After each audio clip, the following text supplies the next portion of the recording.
Member of Caribou-Chilcotin. Well, thank you, Mr. Speaker. I rise in the House today to speak on an issue of great concern to my constituents. Terra Ridge is a cherished neighbourhood in Williams Lake known for its seniors living and strong sense of community. The appeal of this neighbourhood, Mr. Speaker, has been recognized for decades, and there's every reason to believe that it will remain a wonderful place to live for years to come. On September 29th, 4 homes within Terra Ridge were ordered to evacuate after structural integrity report found that they were no longer habitable. While these 4 units have been condemned, the majority of these units remain completely untouched and unaffected by the ancient landslide. I've had the privilege of visiting Terra Ridge numerous times and can attest to the beauty and the quality of these units perched gracefully on a gentle slope offering picturesque views of Williams Lake and, of course, our beloved city. Yet it's not just the scenery that makes Terra Ridge special. It's the residents that create such a terrific sense of community. Terra Ridge has always been renowned for a wonderful home for seniors, offering a warm and inclusive community for residents to call home, host a family gathering, and welcome trick-or-treaters for Halloween. I know that these cherished traditions and strong sense of community will continue. But, Madam Speaker, while 76 units remain in good condition, the situation for the 4 units impacted by this landslide is absolutely dire. This slow-moving ancient landslide has been a known issue for years, with various levels of government conducting research and studies. Unfortunately, these efforts have yet to yield clear solutions to address the problem effectively. The existing solutions presented seem uncertain at best. The sad reality is that the residents of these 4 units are now paying for this inaction.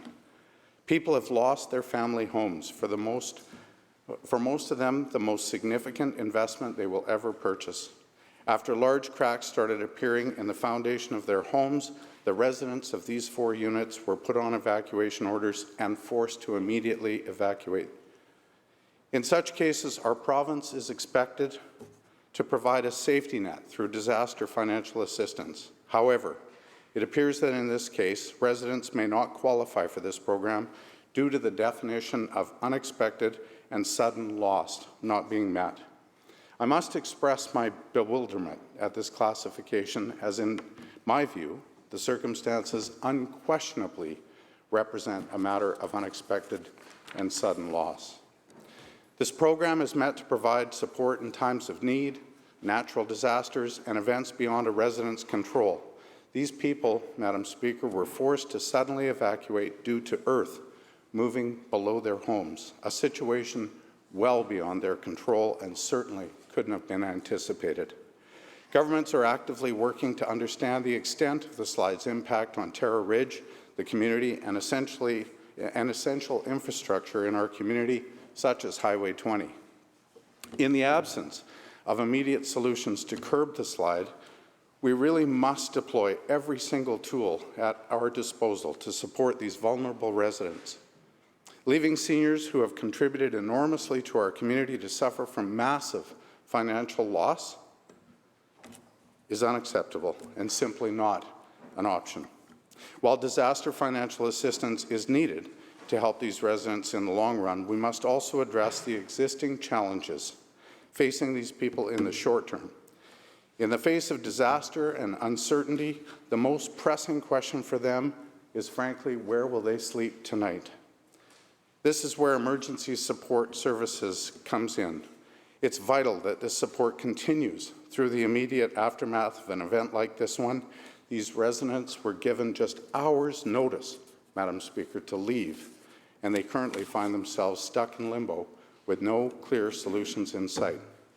While the ESS support program is absolutely of immediate help, and I'm grateful for that, the constant timelines and reapplication processes and the other unnecessary stress that have been placed on these residents through this program is unbelievable. Residents worried about where their next meal will come from or where they are going to sleep tonight should not be burdened with frequent reapplications and bureaucracy just to get the assistance that they need to survive.